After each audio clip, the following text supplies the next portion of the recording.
Hello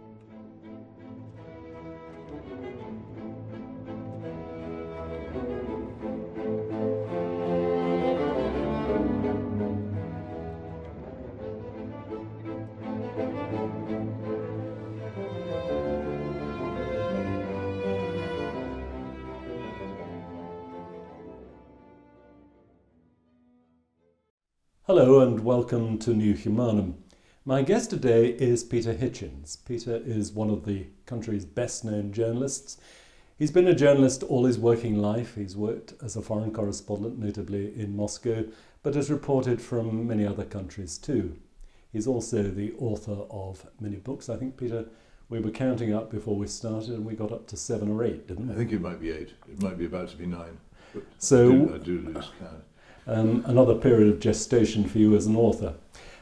You're now, I think it's fair to say, one of the country's best-known cultural commentators, and somebody most disliked anyway. Well, somebody who's known actually as taking controversial positions, countercultural positions. I would say It's so easy to take controversial positions in a country where opinion is so bland and so dominated by groupthink. Almost anything you say, if it's remotely interesting or original, will be described as ludicrously as contrarian or controversial, when actually all you're doing is voicing what to me is a perfectly normal opinion. I do want to get away from this idea that I deliberately seek to provoke. I know that you don't, and I should say at this point that Peter and I are old friends and often have private conversations about these matters. So I know where you stand on many of these issues, and I know that you object to being called a contrarian, and I can see your point. Where I want to start this conversation is you wrote, I think 12 years ago now, a book called Rage Against God, and in that book you detailed your own journey, your political and spiritual journey as a young man from being an atheist and then a political activist in a far left sense, and then you were quite bohemian, and then you became a Christian. So let us talk about that a little. When, as a young man, did you first consider yourself to be atheist? Did you arrive at a position where suddenly you thought, this God business, it's a nonsense? Well, suddenly, but no, I think I found myself thinking it probably around about the age of 12. I remember having a conversation with my prep school headmaster about that age, at which I said, I think probably seeking to be important and fashionable, that I was an atheist. And so that was a sort of juvenile intellectual position. Well, it's a juvenile position, I think, about intellectual. But you had,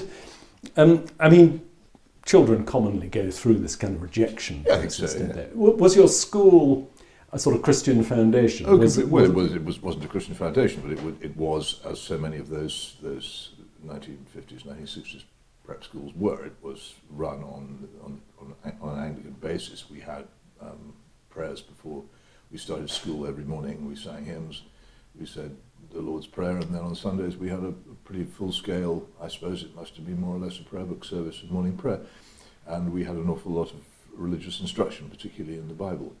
But it didn't persuade you in your soul, if you were? I don't think, looking back on it, I don't think I thought anybody was trying to persuade me. I thought it was, we just did these things because everybody did them. I quite like the hymns, I still do, and it's useful to have been given an acquaintance with the Bible.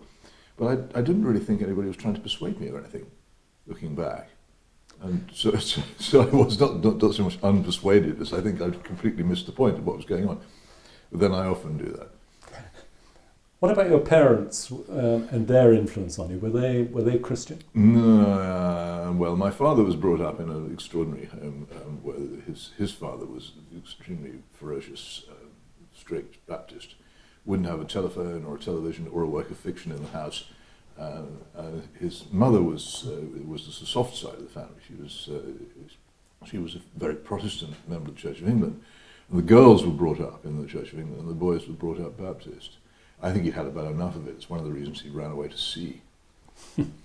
My mother did not have any kind of religious upbringing for reasons of immense complexity and tedium, which I don't really want to go into here.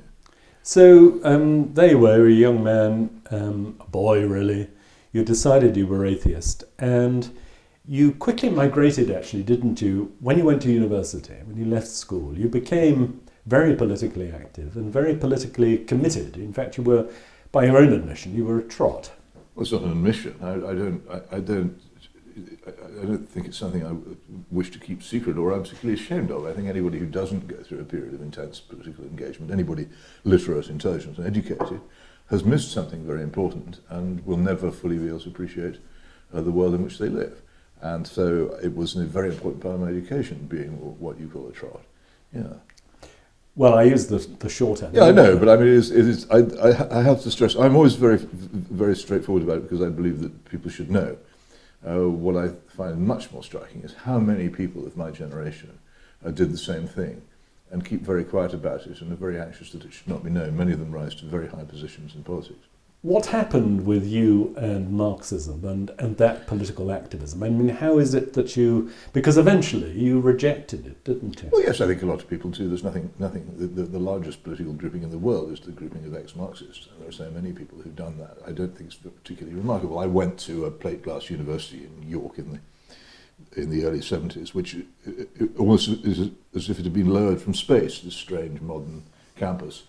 Totally cut off from the world around, in which you could believe practically anything because you did not come up against real life.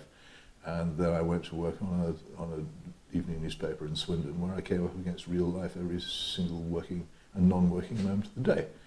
And at that point, it became increasingly clear to me that the thing didn't work, that people were not as we imagined them to be, they were not going to behave as we hoped they would, and that the whole basis on which the Marxist-Leninist proposition was based was false. So I gave it up. It just became impossible to square with reality as I understood it. And the great jump from being on a sequestered university campus to being in the middle of a pretty grim industrial town was the most important part of that. A lot of people, I think, stay in it because they never get out of the sequestered academic world. Where, in your view, does the main flaw in Marxism lie?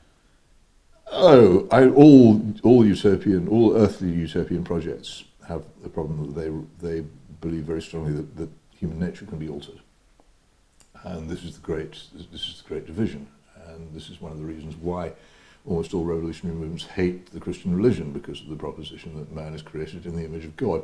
If man is created in the image of God, then he is unalterable, and their whole project is impossible. So you will find lots of atheists who are not Marxists, but you will struggle to find a Marxist who's not an atheist. You, of course, went on eventually to report from Russia and from Moscow, and you've written in very strict and critical terms about Russia and communism. I mean, it must have crystallized for you, perhaps, did it?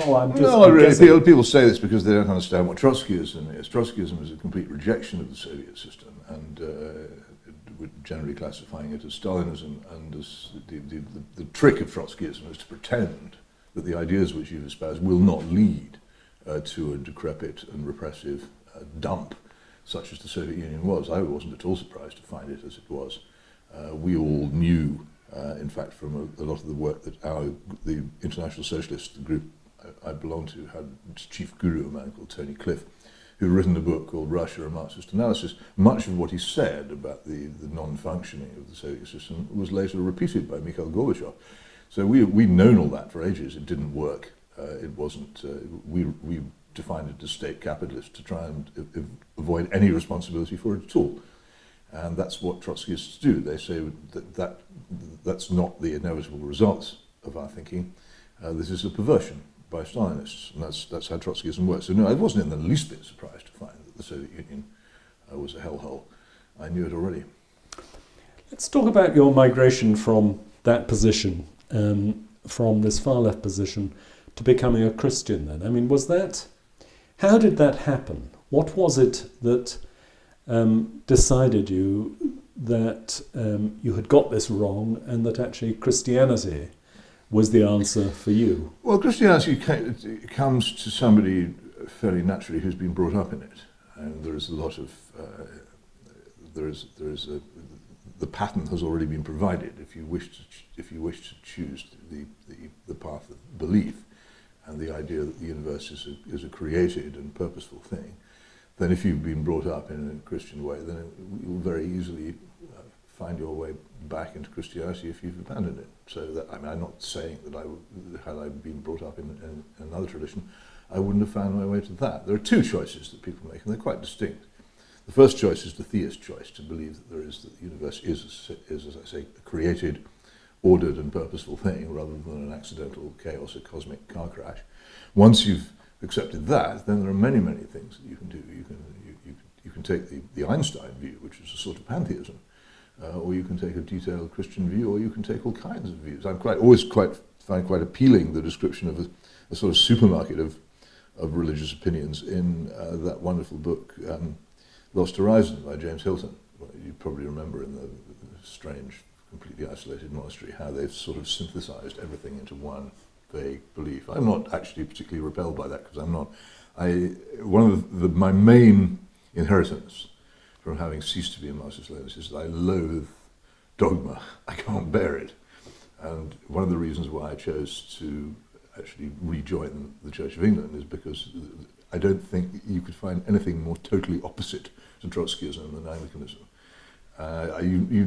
Everyone knows, or used to know, the story of Douglas Hyde. You remember the communist who defected and became a Roman Catholic. And a lot of people said, well, he switched from one magisterium to another.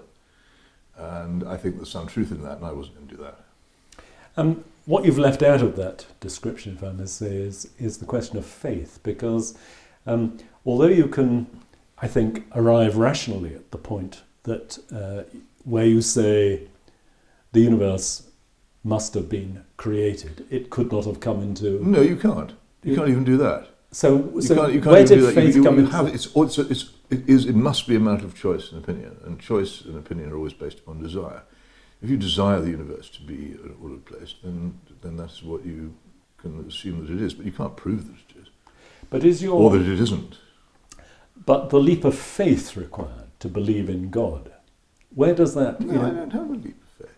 It's not... The whole thing is a series of reasoned propositions leading to what either the universe is a random, pointless chaos and nothing I do matters, and at the end of my life I shall cease entirely to exist, or alternatively the universe is created and purposeful and there is an eternity in which, for instance, this is one of those sort of totally vital things for me, and I think for many people. I have a strong, irrepressible desire for justice. It's nothing to do with my character, it's just something that I find myself desiring on so many occasions in any given week. You see something happen, you long for justice to be done. I don't think justice is possible in temporal civilizations. They're very, very bad at it. And to have been given such a desire, it's like the mystery of conscience, to have been given such a desire without the possibility in a temporal world of actually achieving it, seems to me to be deeply unfair. I think we're given the desire for justice, just as we're given conscience, as a way of grasping that there is a purpose in the universe, and that we would do well to take heed of it while we're still alive. And God... It's ultimately, it's a choice. When I argue with atheists, and I've almost entirely given it up now because most of them refuse to concede that they've made a choice. If you can find one who concedes that he or she has made a choice, then you can say, well, why is it that you want the universe to be a purposeless chaos where nothing you do matters? And of course the answer stares you in the face as soon as you ask a question. And that's why atheists will generally say, oh no, I have no belief. I never made a choice. It wasn't me. It's the default position of humanity not to believe, which is bilge, as anybody who's thought about it for a moment knows. But it's what they say because they want to avoid saying, I chose this because I want the universe to be purposeless. I want my actions to have no consequences beyond their immediate observable effect. In your view, is the stumbling block for such people very often humility? Because No, because I'm totally lacking in humility, and yet I'm a religious believer. So it can't be that, can it? you say you're totally lacking in humility. I do. But I think many other people would say the same if you asked. I'm sure they would. But on the other hand, to put yourself in the position of the created being at the mercy of God, this requires a humility of spirit, doesn't it? But the ideal, I mean, I'm not sure I can measure up to this. It requires a great deal of courage. The ideal, of course, is that you kneel before God, but before absolutely nothing and nobody else ever. Is that that seems to me to be the point. You can be totally lacking in humility towards your fellow humans. It's quite different when you approach the throne of the heavenly grace. I think Edmund Burke said that if a man truly fears God, he will fear nothing else, which is a condition to which I aspire, but which I don't hope to attain. You explored some of these issues and themes in the book you wrote 12 years ago, Rage Against God. And that was actually a riposte, wasn't it, in some ways? Oh, I was persuaded to write it. I mean, it's quite shocking. I really didn't want to write that book. Tell us. Well, I mean, explain. it's very simple. I went to this atrocious debate with my late brother in Grand Rapids, Michigan, which we could go on about if you want, but it's probably best to veil it. Why was it atrocious? There's one vignette here. The sound system in this enormous ex-church where we held it, with all these thousands of people there. To my total, I thought there might be a couple of hundred people there if we were lucky. I didn't realise that Christopher had become a rock star during this, since our previous meeting in this room full of all these people, was that the sound system was so bad that I couldn't actually hear what he was saying when we were both on the stage. And there is a film of this, and if you look, you watch carefully, you'll see me climb down from the stage at one stage and sit in the audience so I can hear what he says. Because it was important to me in a debate to hear what the other person is saying. He couldn't hear what I was saying either. He couldn't care less, because he already had what you might call his shtick. He was going to say it, and it didn't matter what I did or said. And that sums up the awfulness of it. There are many, many other things about this.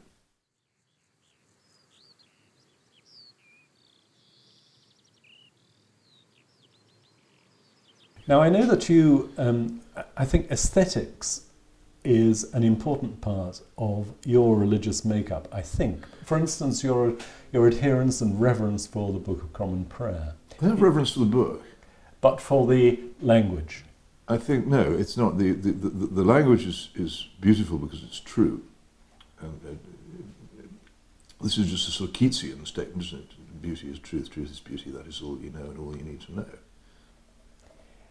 And if it's not beautiful, then you have to ask why it isn't beautiful. And generally ugly things are ugly because they're not much good. But within the Anglican congregation, within the Anglican communion, you're quite unusual and in a minority these days. When you see Anglicanism in the round, what do you think of what is your take on the Anglican communion of today? Well, there are two things. So if you look at the hierarchy, the only reasonable response is laughter. But on the other, I know many parish priests and ministers of extremely high character and quality. So the two things are not necessarily the same. You could almost certainly say the same of your own church. Indeed, and I think if you think about these things, as we have and do, it is an obvious thing to say, but there are good people in all these different religious traditions. Certainly are, yeah. Do you think that you could be a truly good person and also an atheist? Of course. Because? Well, why shouldn't you be? There's nothing to stop you. You're asking if you could be. The question is whether you would be. I mean, a lot of people who are professing Christians are not particularly good. And but an atheist say, well, I don't need God to be good. But what is the measure of goodness? I hear this simple point that I repeatedly make. People go on and on about the golden rule, as if that was itself a description of goodness. But the golden rule is basically just common decency, and it leaves out a word. So do as you would be done by is not actually the truth of it. The truth of it is appear to do as you would be done by. Nobody except God knows the innermost secrets of our souls and what we were thinking or intending by our actions. Anybody who has any experience of office politics knows that the most affable, pleasing sounding people are often the nastiest. But we can obtain from other people the sort of kindness which we want by appearing to be good, and many people do. So I don't find that adequate. I think that's unless somebody knows our hearts, then they don't know whether we're good or not. I wonder if you would agree with this, though, that I was having a conversation with an agnostic or perhaps atheist a few days ago, actually on the same walk around Waverley Abbey. I don't think atheists do, perhaps, do they? Well, he was indeterminate, and so he was perhaps agnostic. So we were talking about where he is a very moral man, I think a better man than I am in many ways. He conducts his life, as far as I can see, in a very proper and moral way. But I put it to him that his morals and his moral standards are a sort of legacy morality, a legacy morality which has been handed down to him through generations of Christian culture in this country. Well, who is to judge whether an action is good? And one of the issues in our society where this comes so openly into opposition is the issue of abortion. I mean, a lot of people actually think that killing unborn babies is good. Well, they're wrong. Well, but they think that we're wrong to say the opposite. Yes. And the whole register, the whole list or table of logarithms, or wherever you find out what is good, is different once you remove God from the equation. It just is. Yes, because... And also we live in an afterglow, and as you know, living on this side of Oxford, there is a period after sunset when there's still quite a lot of light. And that is the period in which we live, but eventually the darkness falls. And the thing which gave the light was the almost universal presence in people's lives of Christian teaching, which has now almost completely vanished. And it will die, and we'll see it dying around us, I think, quite soon. But we live in the afterglow and imagine that the source of light will continue forever. It just won't. You consider us now to be a post-Christian society? I do. And now I know that, and this is something also that we've talked about before, I think you are very acute in your analysis, but also quite pessimistic. And I wonder how that view you take of where the society is and where it's headed, you think inevitably, how does that fit in with Christian hope and the injunction that we have from Christ, that be not afraid, I'm always with you, nothing will prevail against my church? These are sort of foundational beliefs. But they're eternal. And people who have, the masters of the church have understood that perfectly well. They don't doubt that Christ is with them to the end, but they then lose the temporal battle and are tortured to death or murdered. It's not... Would it be pessimistic for them to have accepted that this was their temporal fate while hoping for an eternal outcome which was different? Anyway, societies need pessimists. I suppose they need optimists. I can't for the life of me think why. But I don't claim to have to be totally right, though I am surprisingly often right. It's just that somebody in any discussion of how to behave and what to do and how to protect yourself against what's coming, somebody needs to be a pessimist, or you'll never build the defences against what's coming, and you'll never be prepared for it. So just put up with the fact that I'm pessimist. There's nothing gloomy about pessimism. Pessimist is I mean, the wittiest character in English literature is Eeyore. But Because he is such a pessimist, and it's very, very funny. Do you think Eeyore, the character Eeyore, doesn't know that he's being funny when he says these things? Of course he does. Everything that Eeyore says in his books is extraordinarily funny, but it's also very gloomy, and people don't seem to realise the two things go together. Do you find that being a Christian in this society is almost a conscious act of resistance? Do you see it's it? One of the reasons I do it. Yes, Because I felt the need for resistance. Like, you couldn't just let this carry on without. And once, of course, you understood the nature of it, you cannot. There's always the temptation to be ashamed of it, and you cannot do that. You have to do the reverse. You have to bring it into everything where you possibly can. Has it come at personal? You're a bit of a lightning rod in certain respects for a lot of abuse which comes your way because you're the person who says the things that you do. So there has been a personal cost. Not really, because I haven't yet been dragged off to prison or pulled to pieces by Red Guards or hurled into a cesspit. So for me, I still live what by most people's standards is a very pleasant life. I'm aware of the danger that it might get worse, but what can you do? You can't live your life in the possibility that people are going to do all those things to you, because there it is. And anyway, we are told. I'm not saying that a lot of the things I say are said for the glory of God, but we are told in Scripture repeatedly that people will revile you, and you should be pleased about it, and also that you should there's absolutely no. There's absolutely nothing rewarding in doing something which you enjoy and getting the enjoyment out of it. The reward comes when you suffer for things, and indeed that when you're misjudged and misrepresented. It's there's no challenge in being reviled for doing bad things. But being reviled for doing good things, well, that's what it's about, really.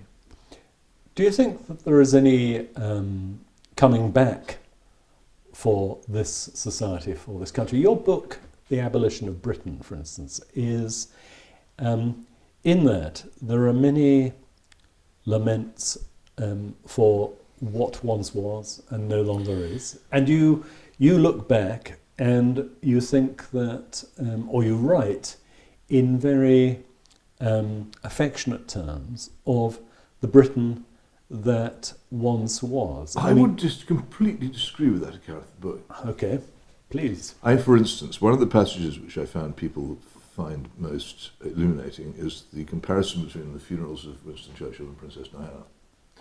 And if you read that comparison, you will find that it's extremely critical of the state of our society and civilization in 1965 as compared with now.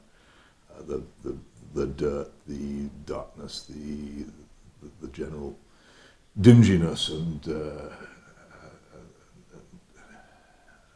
unappealing nature of the world as it was then. I'm not a nostalgist for the 1950s or the 1960s at all. I remember them.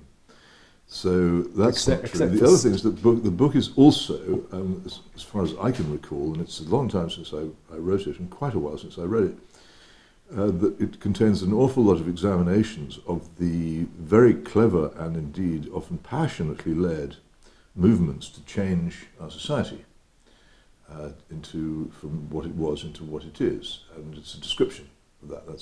So how did we move from a society in which people who were of a charitable mind sought to help the mothers of children born out of wedlock, to a society in which they sought to alter society so that the children who were born outside marriage were no longer even considered different from children who were born inside marriage. So we abolished the distinction between marriage and unmarriage. It's one of the key parts of the book, is the abolition of that distinction. But it describes, as far as I'm concerned, that's what it's supposed to do, and explains how these events happened, who was behind them, and who changed our education system, who changed the teaching of history. It's not, by and large, a nostalgist lament at all. And one of the reasons why I have such trouble with almost every endeavour of mine is my belief that people don't actually listen very hard to what I'm saying. The other thing, when I wrote that book, I wrote it with the purpose of trying to reverse some of the worst changes which I saw. That was and the first thing which happened was that the first agent whom I approached to get me a publisher of the book refused to handle it on the grounds that he wouldn't bring himself to soil his hands with such a thing.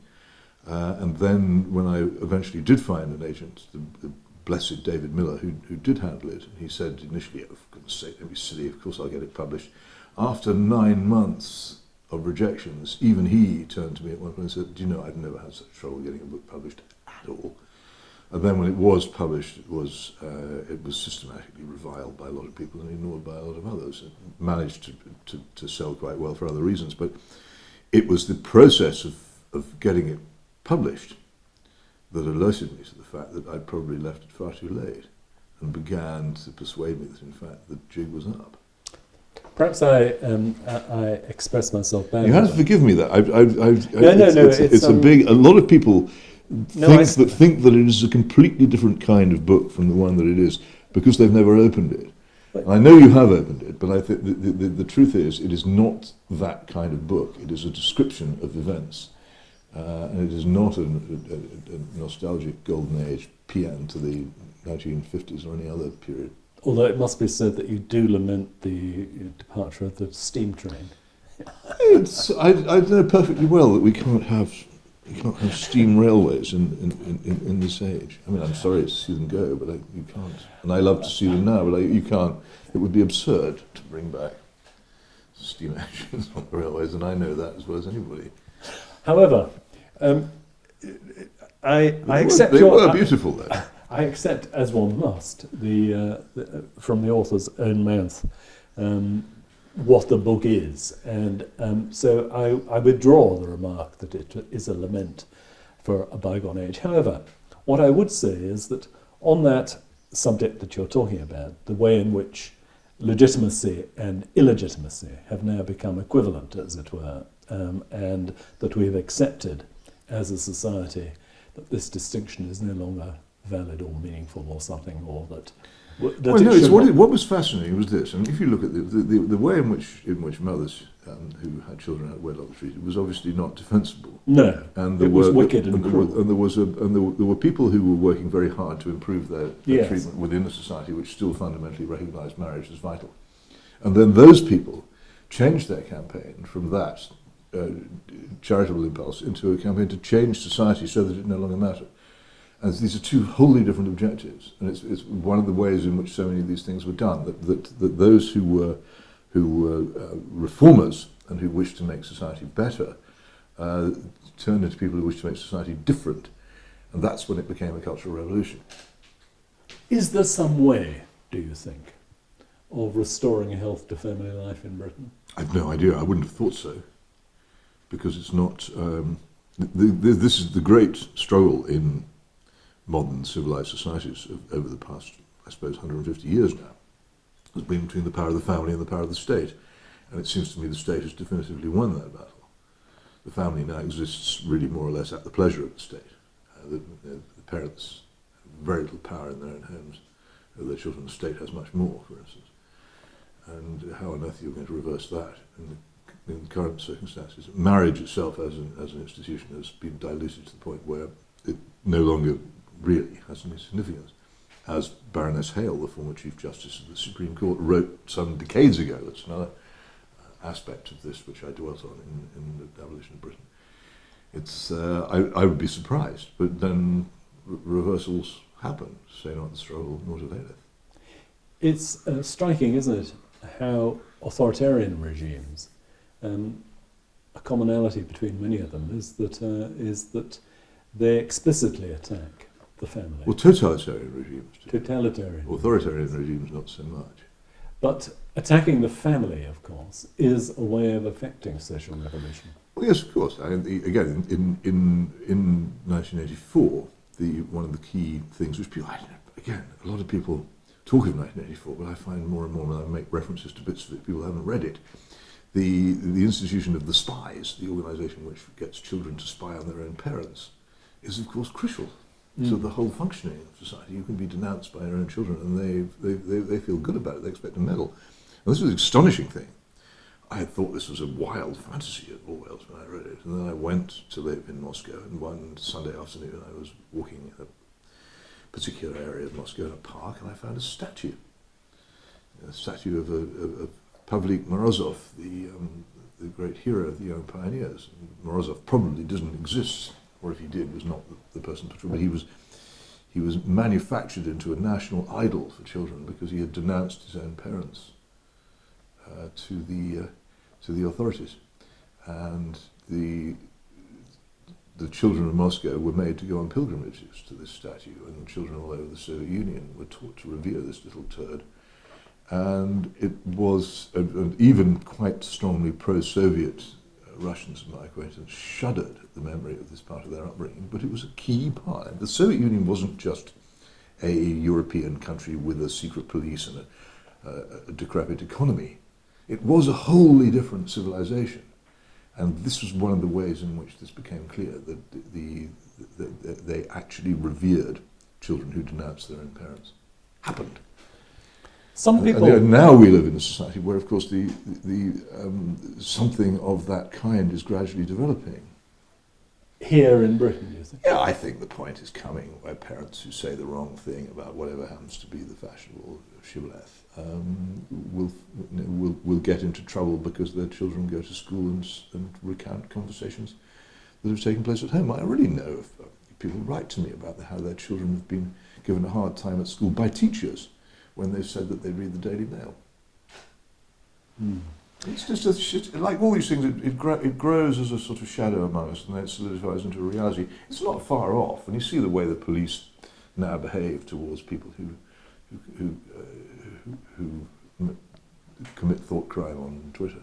What is your view of the way that the media, the mainstream media, as I suppose we can call it, treats Christianity in this country? And treats Christian ideas? I think it's largely illiterate. People don't understand what Christianity is or what it says. They're uninformed. There are a number of Christian journalists and politicians who can articulate it. But I think most people these days, in what you might call the metropolitan middle class especially, are unchurched. They don't know what it is. Even though they have they know about priestly child abuse, and quite rightly they're disgusted by it. But beyond that, they've watched Father Ted or the Vicar of Dibley, but beyond that, their knowledge of Christianity or religion is pretty sketchy. And this is a generational thing, isn't it? I suppose that we're now a lot of those journalists you talk about will have been brought up in a secular and materialist atmosphere where there has been no formation in a Christian sense. So yeah. And the schools, particularly the state schools, have largely given it up entirely, and a lot of the private schools have been pretty feeble-eyed too. So there's a very, very famous school not far from where I was sitting, where I think religious instruction is pretty scanty. So what do you think now, as believing and practicing Christian yourself, what is your message to other people who believe and try to act as you do about how we should go forward into the future? What is there a solution to our current difficulties? No, everything I do is really I will write what I think and respond to criticism of it where I can, and I will broadcast when I get the chance to say what I believe. But there is no mechanism existing. I'm like an engine with no gearbox. There is no clutch. There is no transmission belt between what I say and think and between action by government or action by anybody. I can only say it because sometimes the only thing you can do is say it in the hope that somewhere or other, probably not known to me at the time, it will have some good effect. Do you think you're discriminated against by broadcasters? Oh, I'm certain of it, yes. There's no doubt that, particularly as the area of matters on which you can have opinions well, how put that? No, let me restart that. There are a number of things on which you can only have one opinion now, and I often don't have it, and therefore it's become safer, particularly for an institution like the BBC, not to have me on. And they do very occasionally now, but it's more or less stopped, and it's measurable. That I can look back at various programmes that I used to appear on, not regularly but quite frequently, where I've just disappeared, and I can trace it back to various things, and particularly over the Syrian issue, which was a very, very important moment in politics in this country, which is not fully appreciated by people. A large number of the left who opposed the Western intervention in Iraq came to support a very similar Western intervention in Syria. And that switch around of the left of the academic left and of the media left and the political left, from being largely sceptical about foreign intervention to being in favour of it, has been huge. And it's left people like me, whose objections to these things wasn't from a left-wing point of view, pretty much high and dry. But that was the moment at which I think I began to disappear from the airways. But it intensified during the COVID panic. That thing you mentioned, actually, of course, is rather well exemplified by your brother Christopher, who rather to many people's surprise, I think, came out in favour of the Iraq War. Well, this is Trotskyism, you see. Again, a widely misunderstood view. Well, what Trotskyism does is it's muscular do-gooding in a way. Trotskyists worship armed force. Trotsky himself is one of the reasons why he's so appealing. He's a very good journalist and a great public speaker, but he was also quite competent at fighting wars, and that's one of the reasons why he had his reputation. And this, listen to it's still, I think, available, my brother's contribution to the Great Lives series on Leon Trotsky. And you can see in this the admiration which he has for Trotsky, partly because of his militant, violent idealism. And intelligent leftists realized long ago that the Soviet Union was not the arsenal of revolution. And they looked around for another one. And after September the 11th, 2001, they decided it was the United States. It has certainly overturned my assumptions about the left in the media. For instance, I mean, there was a time, you and I both remember well, when The Guardian was a reliable backer of non-intervention. Was the sort of its default position was basically that Western intervention in armed struggles overseas was something by and large they decried. Yes, it was also very vigilant on the overweening use of power by the state. And I can't imagine The Guardian of 30 years ago putting up with the sanctioning without trial of a British journalist. Nor can I imagine them putting up with the way that Julian Assange is being treated. But now, The Guardian has said one or two things about Julian Assange, but it has simply not been as ferocious in his defence as it should have been or ought to have been. You can see it's torn. And why? What do you think is the explanation for that? Well, because the left have taken over the machinery of government, and they now no longer feel that therefore they should criticise it so much. Basically, the left have won. They've taken over foreign policy and domestic policy, and so the left-wing media and the left-wing academy are more or less supportive of what's going on. Well, at least you have a target-rich environment. Yes, not many weapons with which to attack it.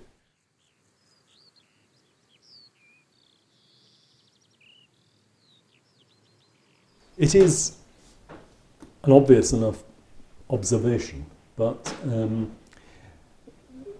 religion doesn't feature, does it, much in a formal sense in British political discourse. I mean, people are very reluctant to embrace with this subject. I mean, famously, there was the Alistair Campbell, "We don't do God" quip, wasn't there? Because he didn't want anyone quizzing Blair about his religious beliefs. And that's quite different from what happens in America. It's a different country. I mean, the United States it did not really go through the First World War. So the United States, the First World War was a distant conflict in which And what is the relevance of that? Well, in the First World War on this side of the Atlantic, the churches, which were previously extremely powerful and dominated public discourse, discredited themselves by supporting a war which most people came to recognise had been anything but a great war for civilization and had actually destroyed civilization. I think that is the fundamental reason why the churches have declined so much, because they threw themselves behind the war effort. Terrible mistake, but the United States certainly didn't go through that, and so their Christian churches have gone through a much longer, slower decline than ours. I think it's quite noticeable in the United States now that religion is nothing like as powerful as it was. But again, that, in my view, has a lot to do with the church's support for George W. Bush's Iraq War. Some churches. What did you make of Blair's conversion, as it were? You mean his switch from Anglicanism to Roman Catholicism? Well, I was always amused by, he used to complain, apparently, he would go to Mass at Westminster Cathedral when he was still a member of the Church of England, which you're not supposed to do. You can do it abroad under certain circumstances. You're not supposed to do it for obvious reasons. We believe different things. And apparently Cardinal Hume approached him in Westminster Cathedral after the Mass and said, "Sorry about this, why do you keep coming here when you haven't actually joined our church?" And Blair's response was, "Well, what would Jesus have said?" To which I've always thought Cardinal Hume should have responded. Jesus would have said, "Make your mind up. Are you more concerned about your political career or about your religious beliefs?" Because, of course, as soon as he was out of the line of political criticism, that was when he made his conversion official. Just as once he was out of the line of his of political criticism, he revealed to Peter Hennessy that he had in fact been a student Trotskyist, one of the most closely guarded secrets of British politics of modern times, and one which most people still don't grasp the importance of. Where do you see how do you see do you believe that Anglicanism will hold any place of centrality in the culture in the future? Well, let's see what happens at the coronation. I think that probably one of the greatest dangers to Anglicanism's hold on our public life will be the pressure to make the coronation more inclusive, that is to say, more vague in religious terms. And then, of course, this reign, as the previous one does, will come to an end. And Charles is undoubtedly a loyal and committed member of the Church of England, and quite a traditional one in his practices, but I'm not at all sure about the next generation. So I think probably it will... I doubt whether anybody will actually bother with this establishment, but I think it will just become disestablished by simply ceasing to have any real importance, unless something very unexpected happens. Do you think there's any validity in this idea of the Church of England providing a sort of umbrella under which other faiths can flourish? Enormously. I think it's very important. That's one of the reasons why I would fight quite hard against disestablishment, because it makes a clear proclamation that this is fundamentally a Christian society, something which I have to say the law courts do their absolute best to undermine the whole time. In what way? Well, they frequently say, I don't have it at hand, but there was a recent judgment where the judges said people who imagine that the law of this country is based upon the Christian religion are mistaken. It no longer is. Even though if you look at the law courts in the Strand, I think Moses is on the top of the building, and several of the Christian and Jewish prophets feature in the architecture. Likewise, in the Old Bailey, there's a quotation from the Psalms as you go in. Our justice system and our law are in fact based on Christian religion, but recent developments, particularly the Equality Act of 2010, have dethroned Christianity and have just made it one among many religions. Do you think that's what that judge was referring to? Or, I mean, I think that as far as he was concerned, the Equality Act would have codified something that was already going on and had been going on for some time, and decisions must have been taken, particularly if you look at the family law decisions must have been taken which conflict with Christian principle. But the basis of English law has always been the Bible. If one accepts the view that isn't now. No, if one accepts the proposition that British culture, at the foundation of British culture, was Christian belief and Christian tradition, And if that has now gone, what has replaced it? Quality and diversity. And what is the, and if I was to say to you, These are well, what is wrong these with... are objectives in themselves, and they can't coexist with a predominantly Christian constitution or legal system. And where is culture. Where is the contradiction between equality and Christianity? Well, because equality says that all religions, whether it be Christianity or Islam or Buddhism or Jainism or whatever it happens to be, they're all equal. They're just religions among those which are recognised with some protected characteristics, but they don't have any special claim. And which sounds very reasonable. If before this, imagine if you lived in this house and you owned it, and then suddenly a law was introduced which said that everybody else in the house had an equal share in it.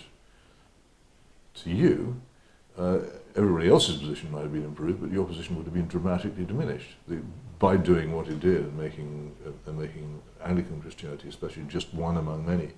It hugely reduced its status, without actually saying they were doing that, which is the way so many of these changes are achieved. It's the subtle knife. Peter, thank you.